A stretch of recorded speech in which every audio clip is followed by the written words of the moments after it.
Semuanya sudah selesai, Anissa. Berikan kartunya. Aku harus membayar tagihan rumah sakit Yola. Itu adalah kata-kata pertama yang dilontarkan oleh mantan suamiku, Dimas Aryo. Tepat pada saat pernikahan 7 tahun kami berakhir, ketika tinta di atas akta cerai dari pengadilan agama bahkan belum mengering, seluruh pikirannya sudah dipenuhi oleh selingkuhannya dan calon putra mereka. Dia sangat yakin akan kemenangannya. Dia pikir dia telah menyingkirkan istri yang mandul dan tak berguna, lalu akan mendapatkan segalanya, wanita muda yang cantik, pewaris yang akan meneruskan garis keturunannya, dan sebagai tambahan, kekayaan istrinya yang melimpah. Namun, Dimas tidak tahu satu hal, bahwa pemilik sejati dari semua kekayaan dan status yang ia banggakan selama 7 tahun ini adalah aku, istrinya, Anissa Larasati, yang berdiri tepat di hadapannya. Dan bahwa kartu BCA solitaire miliknya, yang ia puja bagaikan jimat suci, dalam beberapa saat lagi akan berubah menjadi sepotong plastik tak berguna. Ini hanyalah awal mula dari sebuah pembalasan dendam yang epik. Jika kalian ingin melihat sampai akhir bagaimana kekaisaran munafik dari pria arogan dan keluarganya ini runtuh, pastikan untuk terus membaca. 10 menit yang lalu, hanya 10 menit yang lalu, aku masih berstatus sebagai istri sah Dimas Aryo. Hakim baru saja mengetukkan palunya, mengakhiri pernikahan 7 tahun kami. Anehnya, tidak ada air mata. Rasa sakit menyayat hati yang sempat kubayangkan pun tidak muncul. Di dalam dadaku hanya ada kehampaan, sedingin udara AC di ruang sidang ini. Aku melirik sinis ke arah pria yang duduk di sebelahku. Dulu, dia adalah segalanya bagiku.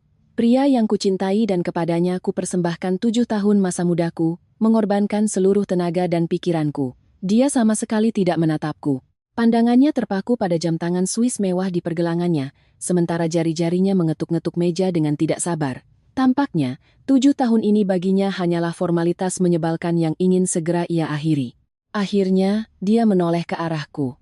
Ada senyuman di bibirnya, tetapi di matanya membeku perhitungan dingin yang, karena dulu aku dibutakan oleh cinta, tak pernah kusadari. Nah, sudah beres, kan? Nisa, berikan kartunya. Aku harus bayar tagihan rumah sakit Yola. Mari kita berpisah secara beradab, jalani hidup masing-masing. Kata-katanya, setajam belati, memberikan tikaman terakhir pada hatiku yang sudah penuh luka. Membayar tagihan selingkuhannya menggunakan uangku, tidak ada setetes pun rasa malu dalam dirinya. Dia menganggap semua pengorbanan dan dedikasiku sebagai sesuatu yang sudah semestinya ia dapatkan. Baiklah, suaraku terdengar sangat tenang, bahkan mengejutkan diriku sendiri. Aku berdiri dan merapikan lipatan gaunku. Aku tidak menatapnya lagi. Selamat atas kelahiran putramu.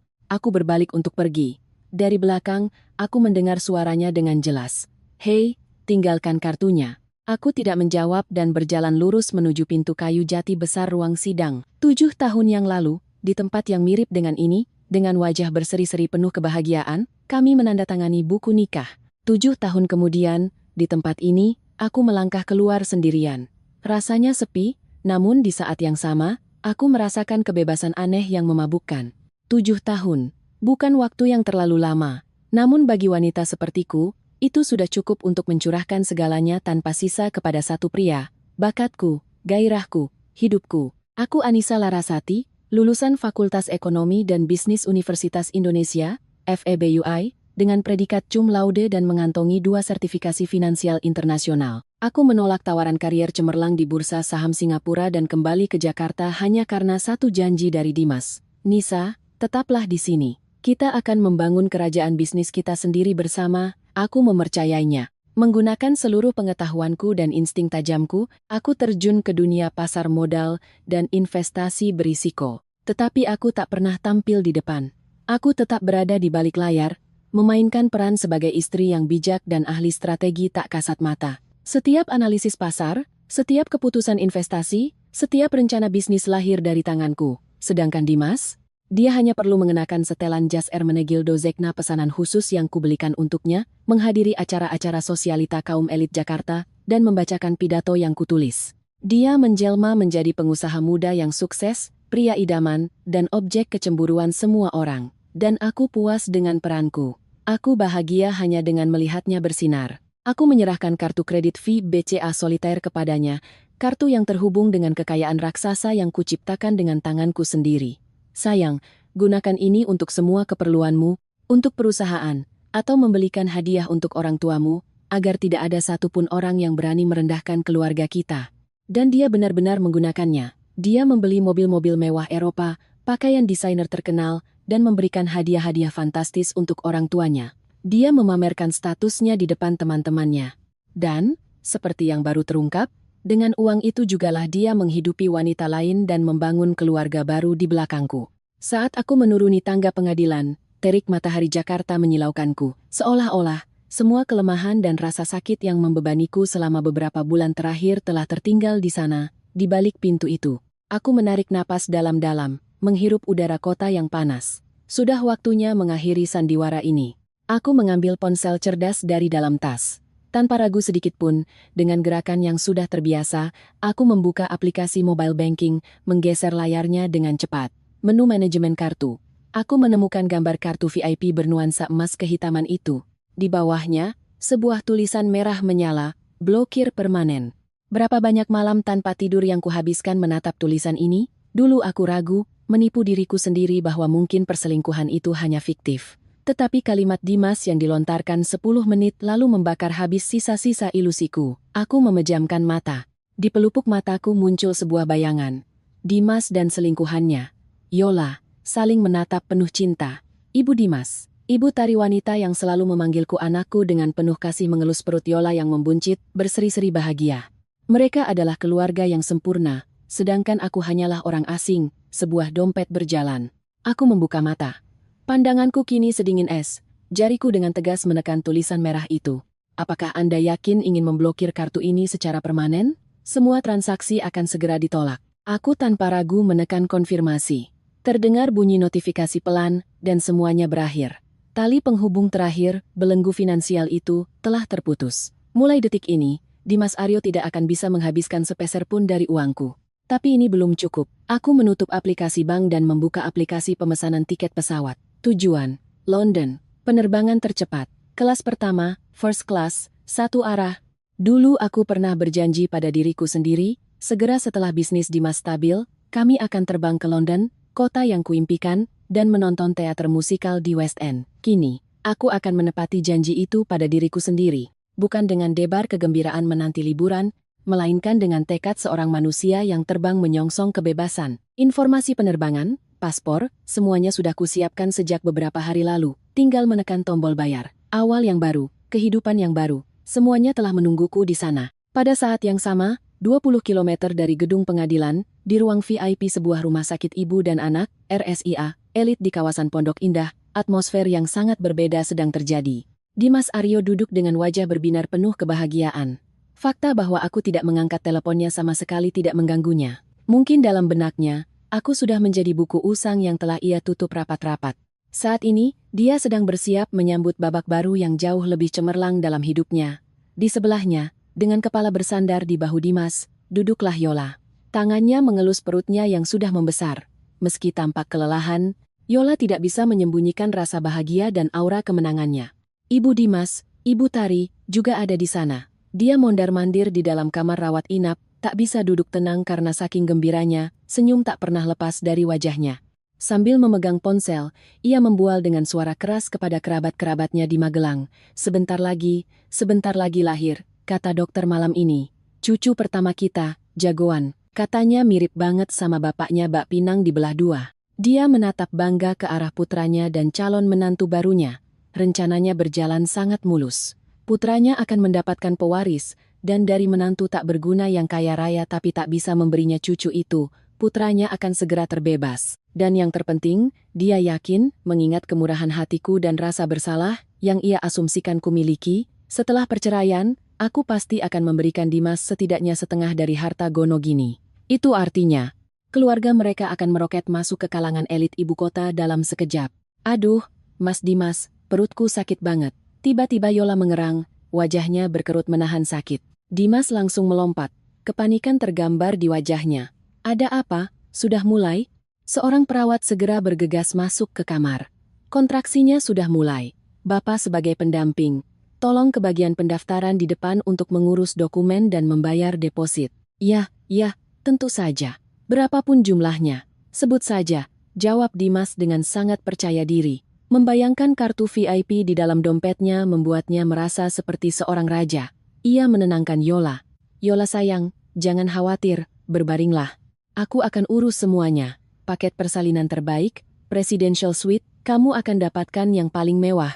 Dengan dada membusung penuh kebanggaan, ia berjalan menuju meja pendaftaran bersama Ibu Tari. Dalam imajinasinya, sudah tergambar bagaimana orang-orang akan menatap iri padanya, sosok suami dan anak yang begitu sempurna. Tetapi dia tidak tahu. Dia tidak tahu bahwa panggung megah yang telah dia dan keluarganya bangun dengan sangat hati-hati, sebentar lagi akan runtuh dengan cara yang paling menyedihkan. Bagaimana reaksinya saat dia menyadari bahwa simbol kekuasaan di tangannya telah berubah menjadi sepotong plastik tak berguna, dan kalimat apa dari sang dokter yang akan menjerumuskannya ke dalam jurang kenyataan pahit. Bahkan di tengah malam, area pendaftaran di RSIA Elit Pondok Indah itu terang benderang seperti siang hari.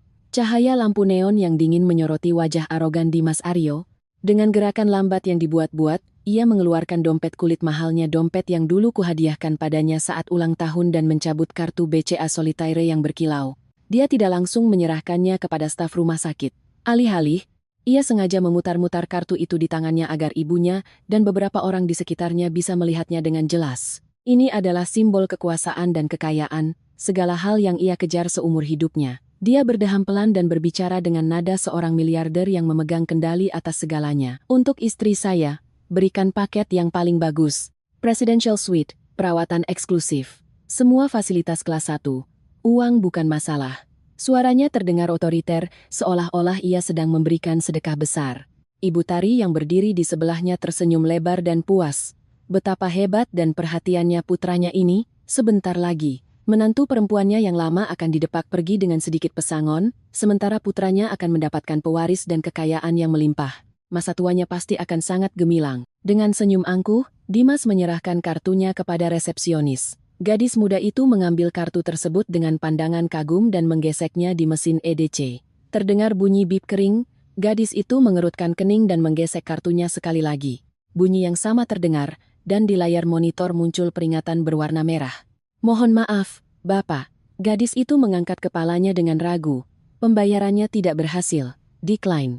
Senyum di wajah Dimas seketika membeku. Rasa percaya dirinya langsung berubah menjadi kekesalan. Apa maksudmu tidak berhasil? Cek mesin Anda. Kartu ini tidak mungkin ditolak. Bentaknya, kesal karena dipermalukan di depan ibunya. Maaf Pak, tapi saya sudah mencoba 2 kali. Wajah gadis itu menunjukkan kebingungan. Mungkin Bapak bisa menghubungi pihak bank? Omong kosong macam apa ini? Gerutu Dimas, namun ia tetap mengeluarkan ponsel keluaran terbarunya. Ia tidak ingin membuat keributan di lobi elit ini.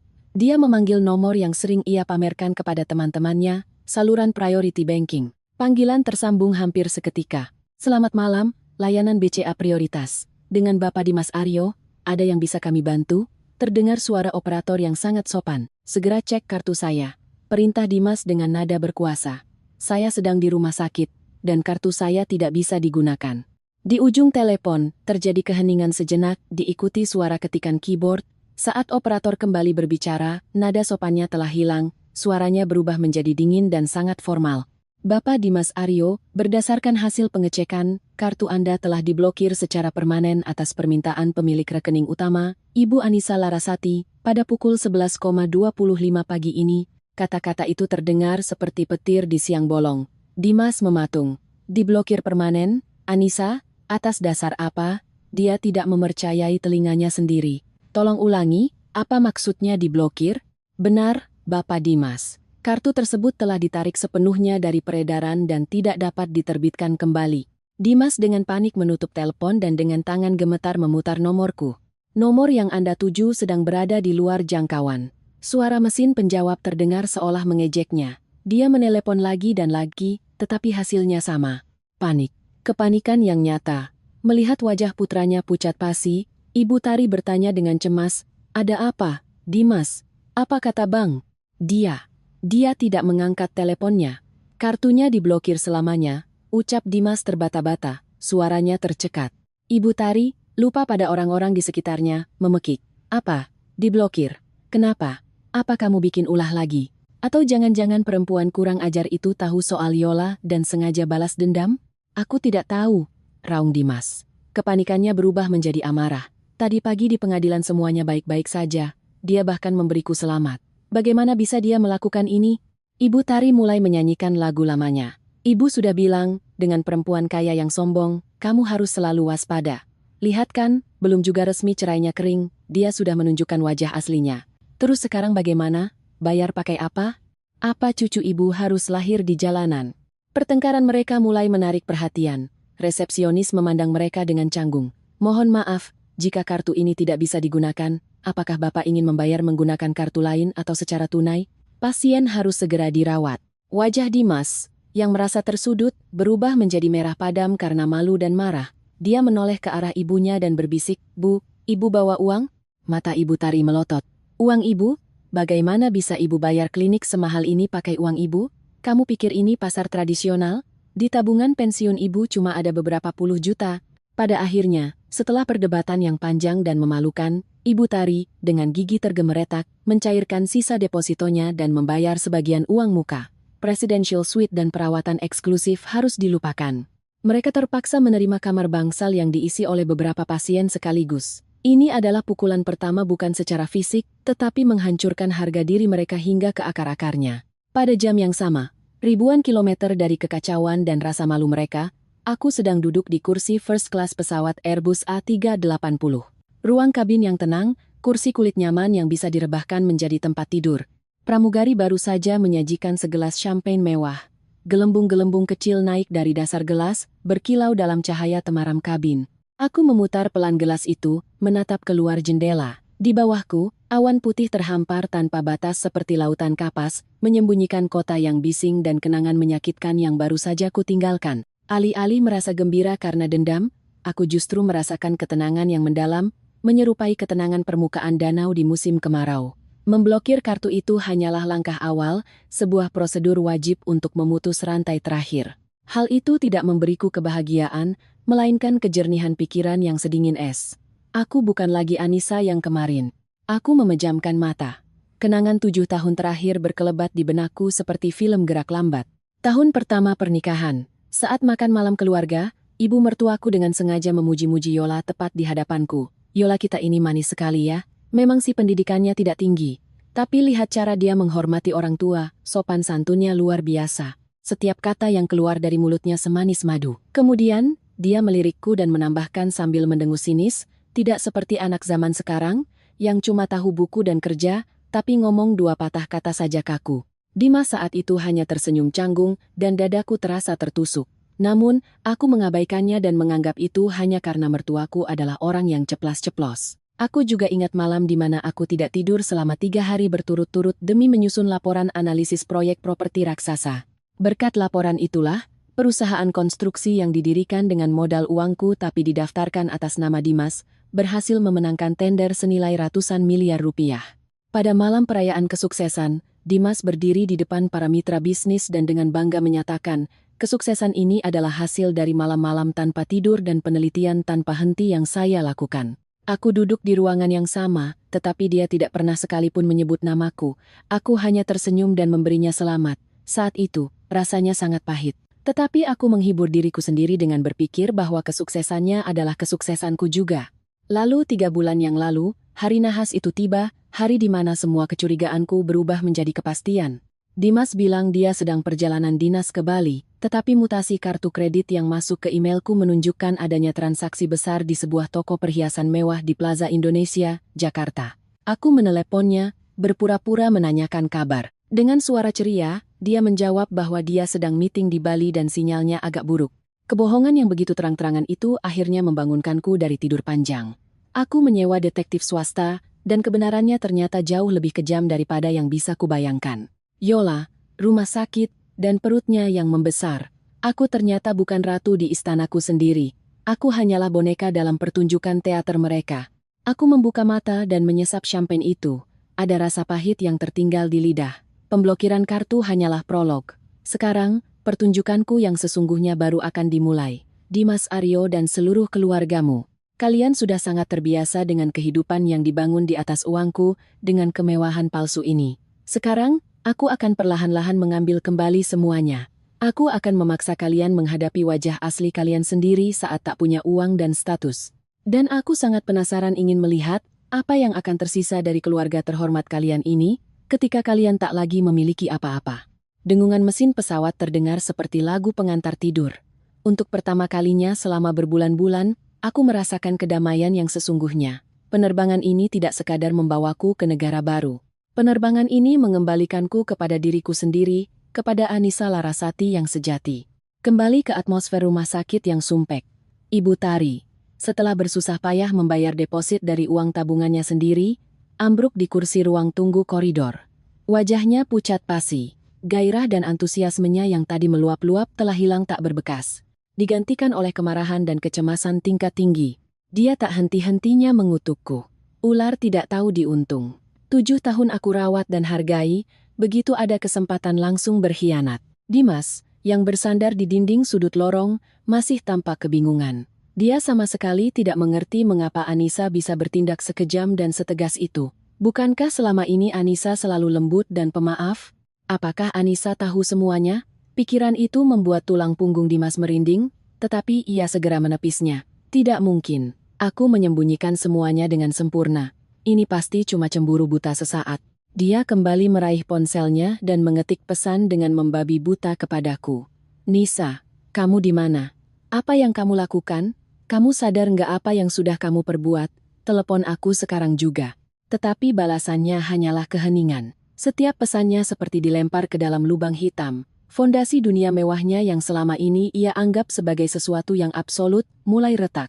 Dia merasakan badai sedang mendekat, tetapi dia tidak mengerti dari mana dan bagaimana badai itu akan menghantam. Dia hanya tahu satu hal, istrinya, yang selama ini selalu ia remehkan, telah berubah menjadi entitas menakutkan yang tak lagi ia kenali. Lampu merah di atas pintu ruang operasi, bagaikan mata raksasa, menyoroti wajah cemas Dimas dan Ibu Tari. Bunyi decit roda berangkar, suara langkah kaki terburu-buru dokter dan perawat, aroma tajam obat antiseptik.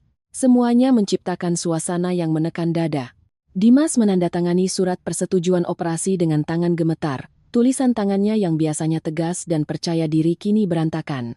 Ibu Tari, dengan tangan menengadah, berkomat-kamit membisikkan sesuatu, tapi entah apakah dia berdoa untuk keselamatan Yola atau murni hanya demi cucu pertamanya. Waktu berjalan dengan sangat lambat dan menyiksa. Setiap menit terasa seperti keabadian. Dimas mondar-mandir di sepanjang koridor.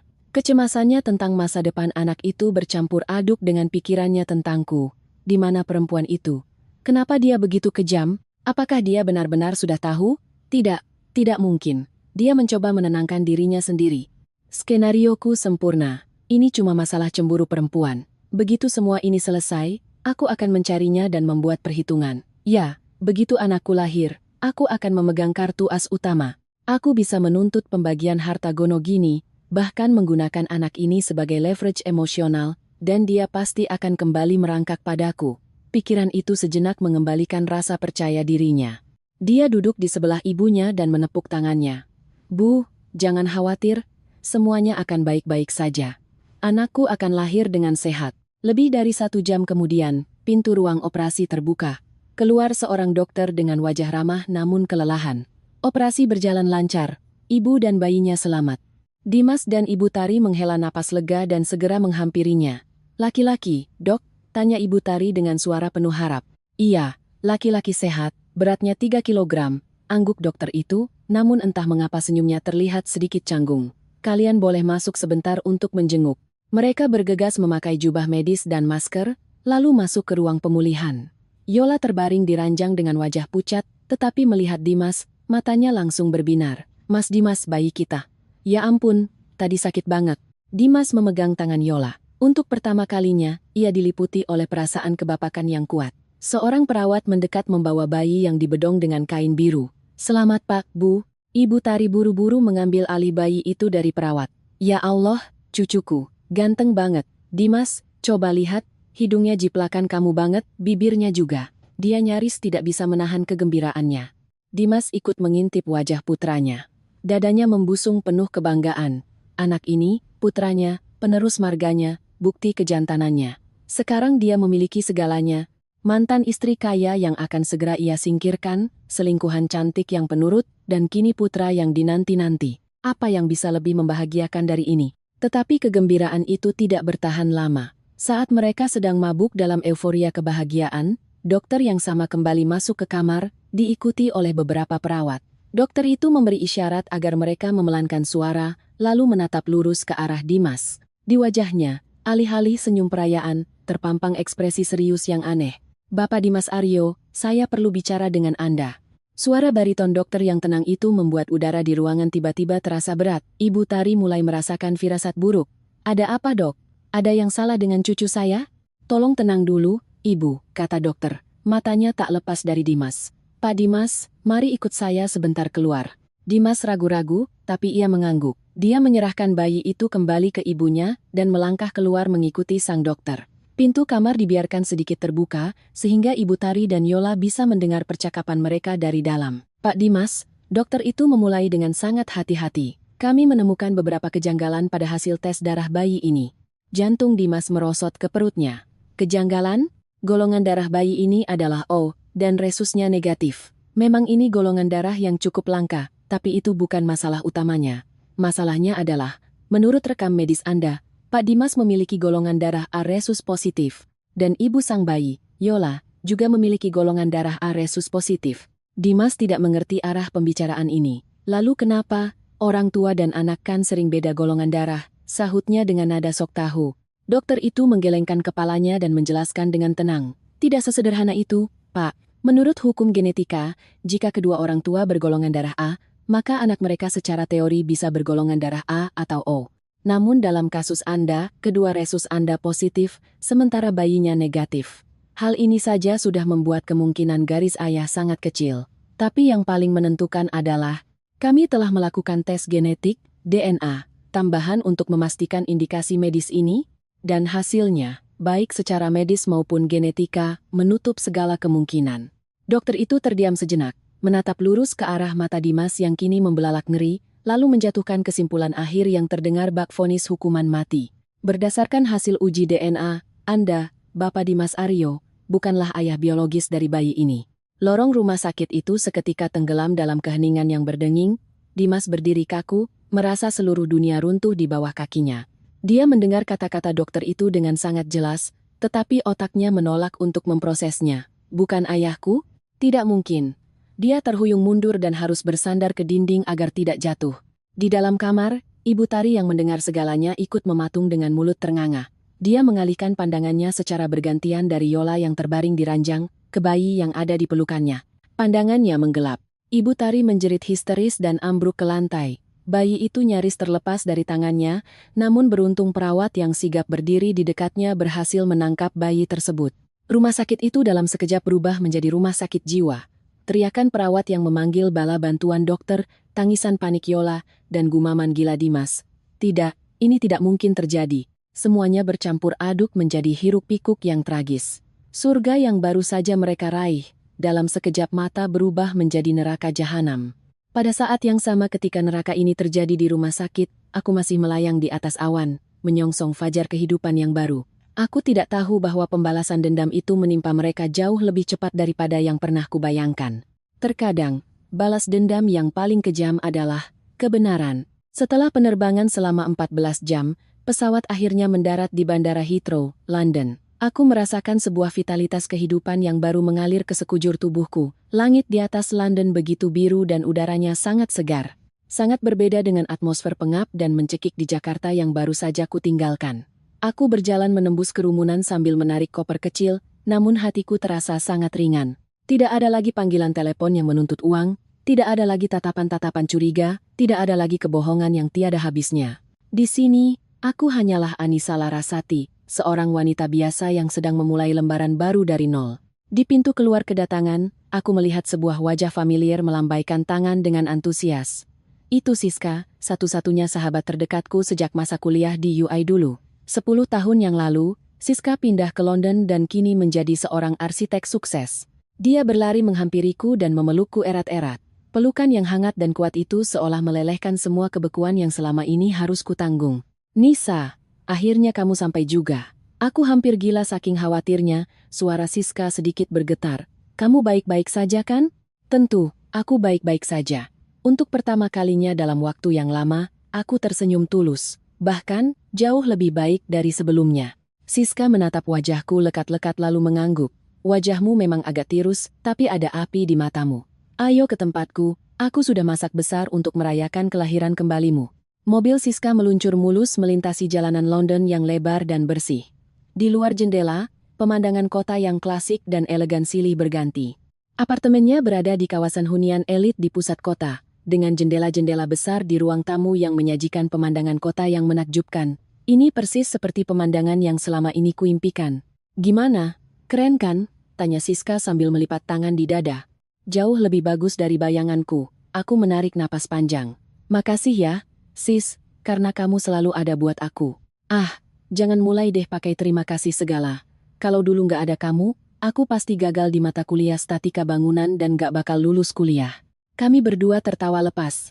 Tawa yang jernih dan ceria itu seolah menyapu bersih semua kesedihanku. Malam itu, Siska benar-benar menyiapkan makan malam dengan semua hidangan favoritku. Kami duduk di balkon, minum wine, dan mengobrol panjang lebar. Aku menceritakan semuanya.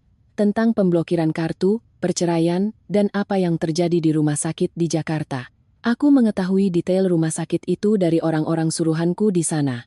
Setelah mendengar semuanya, Siska menggeleng-gelengkan kepalanya. Benar-benar ya, apa yang ditabur itu yang dituai, orang-orang itu terlalu serakah dan bodoh. Dia lalu menatapku dengan serius. Terus, Anissa, apa rencanamu sekarang? Mau istirahat di sini dulu? Aku mengangguk. Untuk langkah awal, iya. Aku butuh waktu untuk menjernihkan pikiran dan menyusun rencana matang. Lalu bagaimana dengan aset-asetmu? Dimas dan keluarganya nggak akan tinggal diam. Apalagi kalau mereka tahu kamu sama sekali nggak bangkrut. Aku tahu. Aku menyesap wine di gelasku. Tapi mereka sama sekali tidak curiga bahwa apa yang selama ini mereka perebutkan hanyalah pucuk dari gunung es. Siska mengangkat alisnya tinggi-tinggi. Maksudnya? Aku tersenyum misterius. Itu adalah rahasia terbesarku. Rahasia yang selama 7 tahun kami hidup bersama, bahkan Dimas tidak pernah tahu. Aku menatap Siska. Sis, kamu tahu kenapa aku membiarkannya duduk di kursi direktur utama dan membiarkan semua ketenaran jatuh ke tangannya? Karena aku mencintainya dan rela berkorban? Itu hanya sebagian kecil alasannya, aku menggeleng. Alasan utamanya adalah, aku tidak ingin menarik perhatian siapapun terhadap apa yang sebenarnya aku kerjakan.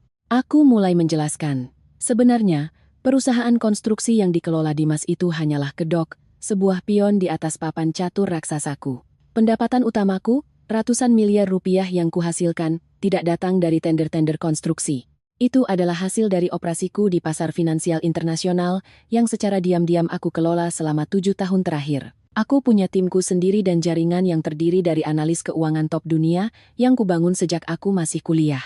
Kami beroperasi secara independen dan sangat rahasia. Semua transaksi mengalir melalui institusi investasi perwalian, trust fund, di bank Swiss, dan negara-negara suaka pajak, offshore. Dimas, dengan pengetahuan ekonominya yang pas-pasan, tidak akan pernah bisa memahami apa yang sedang kukerjakan. Dia cuma melihat angka yang kutransfer ke rekening perusahaannya, dan membodohi dirinya sendiri dengan mengira itu semua adalah hasil kerja kerasnya. Siska menatapku dengan mulut ternganga. Ya Tuhan Anissa. Kamu ini benar-benar serigala berbulu domba. Aku kira selama 7 tahun ini kamu cuma ibu rumah tangga sederhana yang mendukung suami dari belakang. Ternyata, kamu ini ratu dari kerajaan finansial bawah tanah? Aku nggak punya pilihan lain, keluhku. Sejak awal aku sudah bisa mencium bau keserakahan dari keluarga Dimas. Aku tahu, kalau mereka sampai tahu kemampuan asliku, mereka tidak akan pernah membiarkanku hidup tenang. Jadi, aku menciptakan kamuflase itu untuk melindungi diriku dan aset-asetku. Aku pikir, kalau aku memperlakukan mereka dengan baik dan memenuhi kebutuhan mereka, mereka akan diam. Tapi, ternyata aku salah besar. Lalu sekarang apa? Rencana balas dendamu nggak cuma berhenti di blokir kartu kan? Tentu saja tidak. Tatapan mataku menajam. Mantan ibu mertuaku pasti sekarang sedang sibuk menyebarkan fitnah tentangku di Jakarta, mencoba membuatku terlihat seperti menantu kejam yang tak tahu diuntung. Kalau begitu, akan kutunjukkan pada mereka. Akan kutunjukkan betapa menakutkannya seekor domba ketika ia melepaskan kulit palsunya. Aku menceritakan detail rencanaku pada Siska. Aku tidak akan terburu-buru. Aku akan membiarkan mereka tenggelam lebih dalam di lumpur kekacauan yang mereka ciptakan sendiri. Dan saat mereka sudah mencapai titik terendah, momen paling menyedihkan dan paling putus asa, di saat itulah, aku akan memberikan pukulan penghabisan. Dan itu bukan hanya sekadar mengambil kembali apa yang menjadi milikku. Suaraku menjadi sedingin es. Aku akan memaksa mereka membayar untuk setiap kebohongan, setiap pengkhianatan, dan setiap tetes air mata yang harus kutelan selama 7 tahun, mereka akan mengerti betapa mengerikannya harga yang harus dibayar jika memancing amarah orang yang pendiam. Siska menatapku. Tidak ada rasa takut di matanya, yang ada hanyalah dukungan penuh dan kekaguman. Baiklah, kalau kamu butuh bantuan apapun, aku akan jadi garda terdepanmu. Fajar menyingsing di langit London. Sinar mentari pagi mulai menyinari balkon, mengusir kegelapan malam yang panjang. Aku mengangkat gelasku menghadap kota.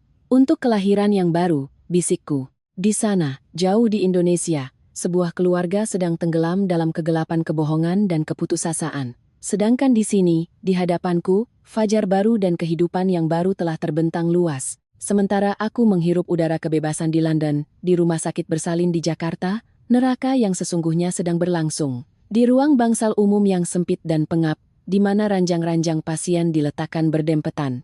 Udara dipenuhi bau karbol yang menyengat bercampur bau-bauan tidak sedap lainnya. Bagi Ibu Tari dan Dimas yang terbiasa dengan kemewahan, ini adalah bentuk penghinaan yang tak tertahankan. Ibu Tari, setelah siuman dari pingsannya, bahkan sama Steven tidak menanyakan kondisi kesehatan Yola atau si bayi. Dia langsung menerjang Yola dengan teriakan histeris, "Perempuan jalang, penipu, berani-beraninya kamu menipu anakku. Anak haram dari mana yang kamu bawa ke keluarga kami?" Dia menunjuk-nunjuk wajah Yola, yang terbaring lemas di kasur dan hanya bisa menangis diam-diam. "Ibu Tari, ngomong apa sih Bu?" Yola bersuara dengan susah payah, merasa dituduh dengan tidak adil. "Itu nggak benar. Anak ini anaknya Mas Dimas. Masih berani mengelak? Dokter sudah ngomong jelas. Dengan golongan darah kalian berdua, anak ini nggak mungkin bisa lahir. Ngaku kamu tidur sama siapa?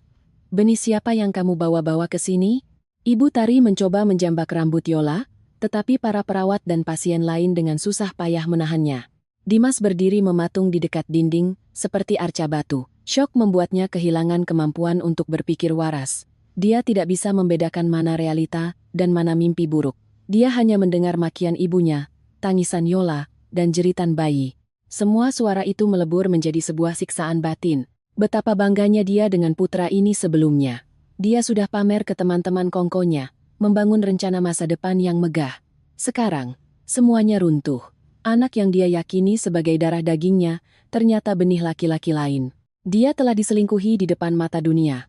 Penghinaan ini jauh lebih menyakitkan daripada sekadar kartu yang diblokir, jauh lebih perih daripada kehilangan uang. Skandal itu memanas, mengundang perhatian seluruh bangsal.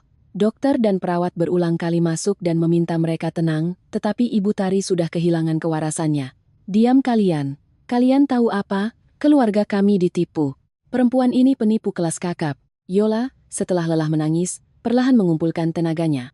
Dia duduk di ranjang dan menatap lurus ke arah Ibu Tari. Di matanya sudah tidak ada lagi kelemahan, tatapannya dingin bak es. "Siapa yang ibu panggil penipu? Coba ibu ngaca dan lihat anak emas ibu itu. Emangnya dia laki-laki hebat macam apa sampai saya harus setia sama dia? Dia itu siapa? Cuma gigolo yang hidup numpang dari duit istrinya. Kalau bukan karena duit Mbak Anissa, apa yang bisa anak ibu kasih ke saya walau cuma buat sehari?" Kata-kata Yola menghujam seperti belati, menusuk tepat di ego Dimas yang sudah terluka parah. Dimas melompat maju dan mengangkat tangannya hendak menampar Yola. "Tutup mulutmu." Tapi Yola sudah tidak takut lagi. "Pukul, ayo pukul. Biar semua orang di sini lihat wajah asli kamu. Dasar pecundang menyedihkan lintah darat yang cuma bisa nyedot harta mantan istrinya." Tangan Dimas terhenti di udara. Dia menatap sekeliling. Dia bisa merasakan puluhan pasang mata menatapnya dengan penuh rasa ingin tahu dan rasa jijik. Dia mengertakkan gigi dan menurunkan kepalanya. Yola tiba-tiba tertawa sumbang. "Kenapa? Nggak berani? Nyali ciut kan? Dasar menyedihkan. Dengerin baik-baik ya, Dimas. Terus kenapa kalau kamu bukan bapak anak ini, dunia nggak akan kiamat buatku? Kamu pikir aku bakal nangisin laki-laki benalu kayak kamu?" "Ah, apa yang kamu bilang?" gumam Dimas gemetar. "Kalian berdua sudah nggak berguna buatku," cetus Yola tegas. "Kamu dan ibumu yang gila harta ini bikin aku muak. Kalian pikir aku nggak tahu apa-apa? Kamu koar-koar mau cerai dari Anissa, nikahin aku, dan kasih aku status. Padahal aslinya, kamu cuma mau manfaatin aku biar aku melahirkan, lalu pakai anak ini buat meras Anissa biar dapat harta gono gini lebih banyak kan? Kalian itu manusia licik." Seluruh rencana kotor Dimas kini terkelupas di hadapan ibunya sendiri. Ibu Tari mematung. Dia tahu putranya matre dan penuh perhitungan, tapi dia tidak menyangka rencananya sebusuk itu. Dari mana kamu tahu?" Tanya Dimas dengan suara bergetar. Kamu anggap aku bodoh? Yola mendengus. Obrolan rahasiamu sama teman-temanmu di kafe, ocehanmu waktu kamu lagi mabuk. Aku dengar semuanya. Aku sudah lama tahu rencanamu. Aku cuma diam saja dan mau lihat sejauh mana kalian bakal bertindak bodoh. Yola meraih bayinya dan dengan susah payah berdiri. Selesai. Sampai di sini saja. Gak ada apa-apa lagi di antara kita. Anak ini akan aku besarkan sendiri. Dia gak butuh bapak pecundang kayak kamu. Kalian urus saja hidup kalian, sana tinggal sama ibumu yang berharga ini dan teruslah berkhayal soal harta. Kita lihat saja, gimana kalian bisa bertahan hidup sekarang setelah mesin ATM kalian pergi?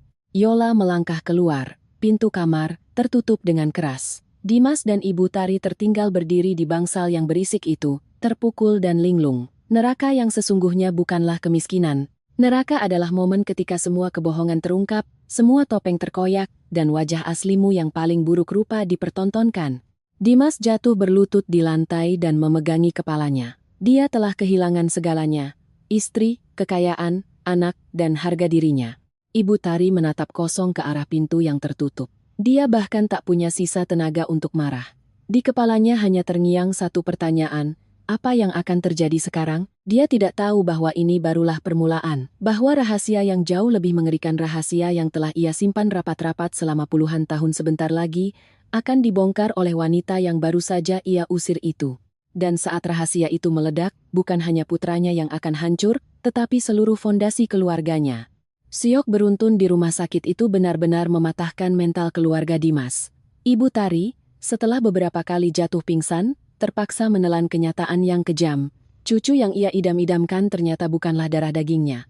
Rasa malu ini jauh lebih menyakitkan daripada kehilangan uang. Dia jadi pendiam dan berhari-hari hanya duduk menatap ruang kosong. Sedangkan Dimas, seperti binatang buas yang terluka, mengamuk dalam ketidakberdayaannya. Dia tidak punya nyali lagi untuk kembali ke rumah sakit. Dia takut bertemu Yola, takut melihat bayi itu, dan tak sanggup menahan tatapan jijik dari orang-orang. Ia mengurung diri di rumah lama ibunya, menenggak minuman keras, dan mengutuki semua orang. Dia menyebutku perempuan tak punya hati, menyebut Yola penipu ulung, dan mengutuk dunia yang menurutnya tidak adil. Orang yang terpojok mampu melakukan hal-hal yang paling gila. Yola, yang merasa dipermalukan dan diusir, tidak punya apa-apa lagi untuk dipertahankan. Dia memutuskan bahwa dia tidak akan tenggelam sendirian. Kalau memang kapalnya harus karam, dia akan menyeret seluruh keluarga munafik ini bersamanya ke dasar lautan. Beberapa hari kemudian, saat Dimas sedang setengah mabuk, sebuah pesan masuk dari Yola. Tidak ada caci maki, tidak ada permohonan. Hanya sebuah foto dan kalimat pendek, lihat ini dan putuskan sendiri, apakah kamu masih mau hidup seperti anjing. Itu adalah foto salinan akta kelahiran versi lama. Nama sang ayah ditutupi, tetapi nama ibu, Tari Aryo dan nama anak, Dimas Aryo terlihat sangat jelas. Namun, yang membuat jantung Dimas seolah berhenti berdetak adalah kolom golongan darah ibu, O. Padahal, selama ini dia selalu yakin dan diberitahu bahwa ibunya bergolongan darah A. Dengan tangan bergetar hebat, Dimas menelepon Yola. Dari seberang sana, Yola berbicara dengan nada dingin, ibumu seumur hidup berbohong soal golongan darahnya. Golongan darahnya itu O, persis seperti anakku. Lalu, Yola melayangkan pukulan mautnya. Dimas, kamu itu bukan anak kandung Pak Haryo. Ponsel itu jatuh dari genggaman Dimas. Dimas ambruk ke lantai, kepalanya kosong melompong. Fakta ini jauh lebih mengerikan dari pengkhianatan macam apapun. Ini menghancurkan seluruh fondasi eksistensinya. Selama ini dia mengira dirinya adalah pewaris sah dari keluarga Haryo yang terpandang. Nyatanya, dia hanyalah anak hasil perselingkuhan ibunya sendiri. Dikuasai oleh amarah yang buta, Dimas berlari keluar rumah, masuk ke mobil, dan ngebut menuju rumah orang tuanya. Dia menggedor pintu dengan brutal. Saat Ibu Tari yang ketakutan membuka pintu, Dimas langsung menyodorkan layar ponselnya yang retak tepat ke wajah ibunya. Di layar terpampang foto akta kelahiran tersebut, ngomong, "Aum Dimas, aku ini anak siapa?" Wajah Ibu Tari memucat pasi seperti mayat. Dia melangkah mundur, bibirnya gemetar mencoba mengelak, tetapi Dimas tidak membiarkannya kabur. Dimas berteriak histeris, menuntut satu jawaban pasti, apakah dia benar anak kandung Pak Haryo? Pada akhirnya, pertahanan Ibu Tari runtuh. Sambil menangis tersedu-sedu, ia mengakui semuanya. Kebenaran yang terbuka lebar ini benar-benar memusnahkan dunia Dimas. Dia selama ini merendahkanku dan Yola, namun kini dia sadar bahwa pembohong dan penipu terbesar justru adalah ibu kandungnya sendiri. Dan pada detik itulah, Dia menyadari bahwa semua yang menimpanya saat ini adalah karma. Karma bernama kebenaran yang telah meremukkan keluarganya hingga berkeping-keping. Pak Haryo, ayah yang membesarkannya, tak banyak bicara. Beliau diam-diam mengemasi barang-barangnya dan meninggalkan surat gugatan cerai di atas meja ruang tamu. Jeritan dan tangisan permohonan ampun dari Ibu Tari tidak mengubah apapun. Citra istri setia dan terhormat yang dibangunnya selama puluhan tahun hancur lebur menjadi abu. Dimas syok berat. Dia membenci ibunya, tetapi dia juga tidak bisa menelantarkan ibunya dalam situasi sehancur ini. Setelah beberapa hari terpuruk dalam keputusasaan, insting bertahan hidup Ibu Tari kembali muncul. Dia sadar bahwa sekarang, satu-satunya jalan keluar dan harapannya adalah, aku. Menggunakan senjata pamungkasnya air mata, dan belas kasihan dia menyusun rencana baru. Dia menelepon semua kerabat, keluarga besar, dan tetangga-tetangganya, menyebarkan cerita yang sudah dikarang sedemikian rupa. Semua kesalahan atas tragedi keluarganya dilimpahkan kepadaku, mantan menantunya. Tentu saja, ia menyembunyikan rapat-rapat rahasia tentang status anak haram Dimas. Dia menciptakan skenario di mana dia dan putranya adalah korban yang malang dan terzalimi. Ibu Tari berbohong bahwa aku, karena cemburu buta dan frustrasi karena mandul, dengan sengaja merusak kebahagiaan putranya. Dia memosisikanku sebagai tokoh antagonis yang jahat karena membuang suami, dan Dimas sebagai pria lugu yang menjadi korban konspirasi. Air mata buaya dan cerita-cerita sedihnya mulai membuahkan hasil. Opini masyarakat mulai bersimpati padanya. Dia bahkan repot-repot mendatangi tetangga-tetangga lama, membagikan sembako dan hadiah, memohon agar mereka mau membela nama baik Dimas. Tujuannya sangat jelas, memanipulasi opini publik untuk menekan pengadilan, memosisikanku sebagai pihak yang bersalah, dan menggugat ulang pembagian harta Gonogini. Ini adalah perang informasi yang kotor namun cukup efektif. Tetapi dia tidak sadar bahwa setiap kata bohong yang ia ucapkan telah terekam. Jaring laba-laba yang ia rajut untuk menjebakku, pada akhirnya justru akan menjerat lehernya sendiri. Mendengar manuvernya, aku bukannya marah, aku justru tertawa. Aku bersabar menunggu momen yang tepat untuk melancarkan serangan balik. Alih-alih ikut bermain drama di media atau perang opini publik, aku memilih membalasnya lewat jalur hukum positif. Aku menghubungi tim kuasa hukumku dan memerintahkan mereka untuk menyusun 2 gugatan pidana dan perdata sekaligus. Pertama, gugatan terhadap Ibu Tari atas pasal pencemaran nama baik, fitnah, dan perbuatan tidak menyenangkan.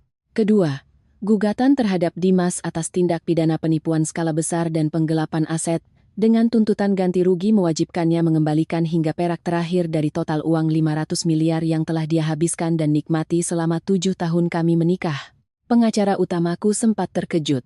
Untuk apa repot-repot membuka kasus pidana, Bu Anissa? Toh perceraiannya sudah resmi putus. Tetapi aku tak tergoyahkan.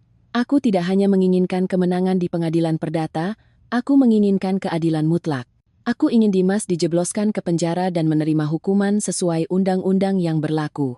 Aku menyuruh tim pengacaraku merilis siaran pers singkat ke media massa nasional mengenai pendaftaran gugatan ini, dengan menekankan bahwa seluruh bukti konkret akan dibuka secara transparan di persidangan. Siska menyebut ini sebagai strategi yang jenius, membiarkan hukum dan fakta berbicara sendiri. Sesuai prediksi, hanya dalam waktu sehari, opini publik berbalik 180 derajat. Laporan polisi atas kasus penipuan dan penggelapan terhadap ibu dan anak itu membuat orang-orang mulai mempertanyakan kebenaran kisah sedih Ibu Tari. Ibu Tari langsung panik kalang kabut dan mendesak Dimas agar memohon kepadaku untuk mencabut gugatan, tetapi mereka sudah masuk terlalu dalam keperangkap mereka sendiri. Mereka tidak paham bahwa selama ini, diamku adalah bentuk persiapan yang matang untuk membalas dendam. Aku tahu permainan ini belum berakhir, tetapi aku sama sekali tak merasa takut lagi. Aku memiliki kebenaran, hukum negara, dan seorang sekutu yang tak terduga di pihakku. Sementara keluarga Dimas tenggelam dalam kehancuran, Yola juga mulai bergerak. Dia bertekad menuntut keadilan demi masa depan bayinya. Setelah hasil tes DNA keluar, dia baru mengingat bahwa pada malam nahas saat dia mulai berhubungan, selain Dimas, ada laki-laki lain, Pandu. Yola mencari nomor kontak Pandu dan meneleponnya. Setelah ragu sejenak, ia akhirnya menceritakan semuanya. Pandu mendengarkan dalam diam lalu bertanya tentang kondisi si bayi. Mendengar bahwa bayinya lahir prematur, Pandu langsung berkata, "Aku beli tiket sekarang. Aku akan terbang menemui anakku." Pandu yang datang dari luar kota, begitu tiba di rumah sakit dan melihat bayi itu, langsung tahu bahwa tes DNA tidak lagi diperlukan. Wajah bayi itu adalah salinan persis wajah Pandu, Ia memeluk bayi kecil itu, meminta maaf kepada Yola, dan berjanji akan bertanggung jawab menafkahi mereka. Beberapa hari kemudian, hasil tes forensik keluar dan memastikan Pandu adalah ayah biologisnya dengan kecocokan 99,99%. Tak lama setelah itu, Pandu mendatangi Dimas dan Ibu Tari. Dengan tegas ia menyatakan bahwa itu adalah darah dagingnya dan memperingatkan mereka untuk tidak pernah lagi mendekati Yola atau anaknya. Pandu menatap Dimas dengan tatapan jijik, lalu melemparkan segepok uang tunai ke wajah Dimas sambil meludah, "Ini buat modal miskinmu," dan menyuruhnya enyah. Pada detik itu juga, sisa-sisa harga diri dan kehormatan Dimas hancur tak bersisa. Namun tragedi mereka belum usai. Aku hadir secara langsung di persidangan pidana. Dengan ekspresi dingin, aku memberikan kesaksian bahwa semua rasa kasih sayangku sudah mati pada hari perceraian. Kuasa hukumku dengan agresif menuntut Dimas mengembalikan uang 500 miliar dan menuntutnya melepaskan hak atas segala bentuk tuntutan harta gonogini. Dihadapkan pada bukti-bukti audit forensik dan aliran dana yang tak terbantahkan, pihak pengacara Dimas tidak bisa memberikan pembelaan apapun. Ibu Tari menangis meraung-raung di ruang sidang, memohon belas kasihan padaku, tetapi hatiku sudah membeku. "Ingat kembali apa yang sudah kalian perbuat pada saya. Biar majelis hakim yang memutuskan," ujarku datar kepada Dimas. "Anissa yang lemah dan penurut yang dulu kamu kenal sudah mati. Air mata kalian tidak ada harganya lagi buatku." Aku melangkah keluar dari ruang sidang didampingi tim pengacaraku, tanpa sudi menoleh sedikit pun ke arah Dimas dan Ibu Tari yang menangis putus asa. Setelah kalah telak di persidangan, mereka akhirnya sadar bahwa perlawanan mereka sia-sia. Dimas membombardir ponselku dengan ribuan pesan berisi penyesalan dan permohonan ampun, namun aku hanya meneruskan semua pesan itu ke pengacaraku untuk dijadikan tambahan barang bukti. Karena aku tidak merespons, Ibu Tari nekat datang ke lobi hotel tempatku menginap di Jakarta, berlutut, dan mencoba membuat drama playing victim di depan umum. Aku dengan dingin memanggil security untuk menyeretnya keluar, dan mengancam akan menelepon polisi. Dia diseret keluar diiringi tatapan sinis dan tawa mengejek dari para tamu hotel. Suatu malam, di tengah hujan deras, Dimas dan Ibu Tari datang berlutut di depan gerbang rumahku, mengemis pengampunan. Aku berdiri di balkon lantai 2, memandangi mereka dari atas. Tidak ada setitik pun rasa kasihan di hatiku. Air mata mereka bukanlah bentuk pertobatan, melainkan keputusasaan dari pecundang yang telah kehilangan segalanya. Hujan malam itu adalah bayaran atas 7 tahun masa mudaku dan kepercayaanku yang mereka injak-injak. Keesokan paginya, mereka sudah pergi. Mereka akhirnya sadar bahwa air mata seorang pengkhianat tidak akan bisa membeli sebuah pemaafan. Dalam permainan ini, mereka telah kalah telak tanpa ampun. Dan kini, aku bersiap melayangkan pukulan penutup untuk menyadarkan mereka bahwa sejak awal, mereka tidak pernah punya peluang sedikit pun untuk menang melawanku. Beberapa hari sebelum sidang banding putusan, melalui pengacaraku, aku mengatur satu pertemuan terakhir dengan Dimas. Di ruang meeting firma hukum yang dingin itu, hanya ada aku, dia, dan pengacaraku. Dimas datang tepat waktu. Hanya dalam hitungan hari, penampilannya menua drastis, kuyu dan berantakan. Aku menegaskan bahwa pertemuan ini bukanlah negosiasi, melainkan momen bagiku untuk menjelaskan kepadanya mengapa dia kalah. Aku menggeser sebuah dokumen ke arahnya, cetakan rekening koranku dari sebuah bank di Swiss. Di sana, tertera nominal saldo ratusan juta dolar AS triliunan rupiah. Dengan nada datar aku menjelaskan bahwa aset perusahaan bernilai ratusan miliar yang selama ini mati-matian ia perebutkan itu, hanyalah uang receh dari bunga kekayaanku. Aset utamaku tersimpan aman di lembaga perwalian, trust fund, luar negeri, tempat di mana tangan kotornya tak akan pernah bisa menyentuhnya. Uang yang dia hambur-hamburkan selama 7 tahun itu hanyalah umpan kecil yang sengaja kulemparkan padanya. Mendengar itu, mental Dimas hancur lebur. Dia akhirnya menyadari bahwa selama ini, sementara dia bertarung seperti anjing memperebutkan remah-remah tulang, seluruh papan permainannya sudah berada dalam genggamanku sejak awal. Dengan suara gemetar dan putus asa, dia bertanya, "Kenapa?" Aku menatap matanya dan menjawab, "Ini adalah ujian kesetiaan yang kuberikan selama 7 tahun, dan kamu gagal total karena keserakahanmu sendiri." Aku berdiri dan keluar dari ruangan, meninggalkannya yang meratap dan menangis meraung-raung dalam keputusasaan yang absolut. Pukulan terakhir yang benar-benar mematikannya bukanlah hilangnya uang, bukan juga vonis pengadilan, melainkan kebenaran. Setelah pertemuan itu, proses banding berjalan sangat cepat. Dimas mengakui semua dakwaan tanpa perlawanan dan divonis 10 tahun penjara di lapas Cipinang. Rekan-rekan komplotannya juga mendapat hukuman yang setimpal.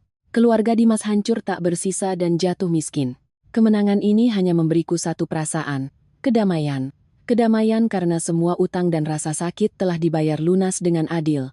Aku akhirnya menutup rapat babak paling gelap dalam hidupku ini. Kehidupan baruku di London kini penuh warna dan makna. Aku mendirikan sebuah yayasan non-profit LSM yang berfokus memberikan bantuan hukum dan psikologis bagi perempuan korban kekerasan dalam rumah tangga, penipuan pernikahan, dan perceraian yang tidak adil.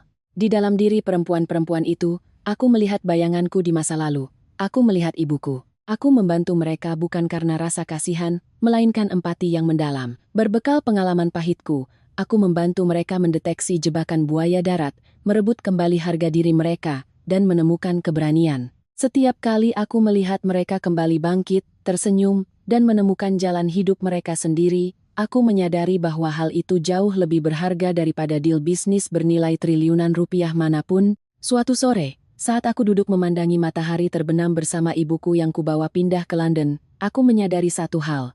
Kebahagiaan sejati adalah ketenangan batin, adalah kebebasan untuk menjadi diriku sendiri seutuhnya. Masa lalu telah tamat. Tidak ada lagi ketakutan. Tidak ada lagi keraguan. Aku telah melangkah keluar dari kegelapan, mengubah rasa sakit menjadi kekuatan, dan hidupku yang sesungguhnya baru saja dimulai pada babak yang baru. Dalam kisahku ini, uang bukanlah tujuan akhir, melainkan hanyalah alat yang membantuku menarik diriku keluar dari rawa pengkhianatan. Yang jauh lebih penting adalah kemandirian pikiran dan keahlian yang kumiliki. Meski selama 7 tahun aku berada di balik bayang-bayang suami, aku tidak pernah berhenti belajar. Aku mengendalikan kerajaan finansialku sendiri, dan diam-diam menempa baju zirah yang tak kasat mata untuk melindungi diriku. Kisah ini adalah pengingat bagi seluruh perempuan. Jangan pernah menggantungkan value dan nilai dirimu sepenuhnya pada orang lain, apalagi pada laki-laki. Cinta memang penting, tapi cinta bukanlah segalanya. Pastikan kalian selalu memiliki profesi sendiri, keahlian sendiri, dan sumber penghasilan sendiri. Itulah yang akan menjadi harga dirimu, kekuatan pilihanmu, dan suaramu di saat-saat paling krisis. Pelajaran selanjutnya adalah tentang kekuatan logika dan ketenangan. Saat dihadapkan pada pengkhianatan brutal, aku tidak memilih untuk menjerit histeris atau melempar barang. Aku memilih diam sebagai strategiku. Aku sangat paham bahwa dalam perang, siapa yang pertama kali kehilangan kendali emosi, dialah yang akan kalah. Kebisuan liar yang terencana matang dan ketenangan yang dingin terbukti menjadi senjata paling mematikan. Kemenanganku tidak datang dari rasa haus akan balas dendam, melainkan dari penegakan keadilan. Ketika semua intrik busuk mereka terbongkar, yang kurasakan bukanlah kepuasan jahat, melainkan kedamaian. Keadilan membebaskan jiwa manusia dari dendam kesumat, sementara balas dendam buta hanya akan merantai kita pada masa lalu. Dan pada akhirnya, aku mengubah rasa sakit menjadi kekuatan. Aku menjadikan tragedi hidupku sebagai fondasi untuk membangun yayasan, menyalakan percikan harapan bagi perempuan-perempuan lain yang tersesat dalam ketidakadilan dan keputusasaan. Ini adalah sebuah kebangkitan kembali di level spiritual yang lebih tinggi. Rasa sakit yang ditorehkan Dimas tidak berhasil menghancurkanku atau mengubahku menjadi manusia sinis. Sebaliknya, rasa sakit itu menempaku, membuatku menjadi wanita yang lebih tangguh, lebih baik, dan yang paling penting, lebih welas asih. Dari batu-batu yang mereka lemparkan untuk menyakitiku, aku menyusunnya menjadi sebuah kuil harapan.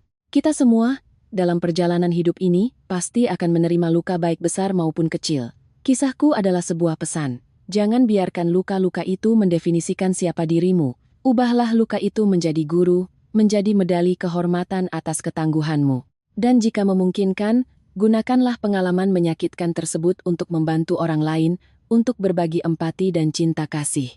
Ketika kamu mampu mengubah penderitaan pribadimu menjadi kebaikan bagi orang banyak, saat itulah kamu benar-benar menang. Bukan hanya menang melawan musuh-musuhmu, tetapi menang atas takdirmu sendiri. Itulah makna yang paling paripurna dari kata kebangkitan. Jika kisah nyata ini menyentuh hati kalian, jika cerita ini berhasil menyalakan percikan harga diri dan keberanian dalam jiwa kalian, jangan ragu untuk menekan tombol like dan bagikan video ini.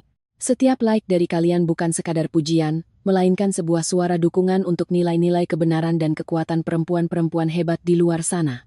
Jangan lupa subscribe ke channel untuk kisah-kisah inspiratif lainnya.